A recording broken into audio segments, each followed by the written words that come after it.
వచ్చాను.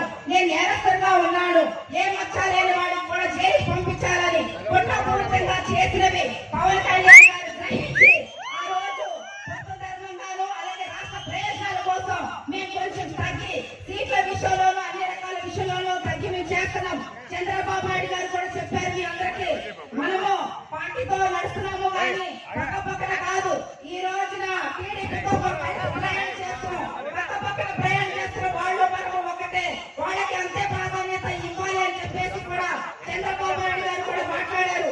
ఈ రోజున మాకు మీకంటే తక్కువ శాతం ఉండొచ్చు కానీ ఎంత పర్సంటేజ్ తోటి ఆ రోజున ఓటమి పాలయ్యారంటే 2% తోటి టీడీపీ అధికారంలోకి రాలేదు. మాకు గతంలో 7% వచ్చింది, ఇప్పుడు 20% శాతం మా జనసేన పార్టీ నుంచి ఉంటుంది. గెలుపు ఓటములు నిర్ణయించేది మా జనసేన పార్టీ. ప్రాధాన్యత ఉండాలి. మా నాయకుడు ఏమన్నా తగ్గుండొచ్చు కానీ మా జనసైనికులు కానీ పార్టీ నాయకులు కానీ మా వాటా మేము అడిగి తీరుతాం. మా కోరికలు మేము నెరవేర్చుకుంటాం. మిమ్మల్ని గెలిపిస్తాం, అసెంబ్లీలో నిలబెడతాం, పార్లమెంట్ లో నిలబెడతాం.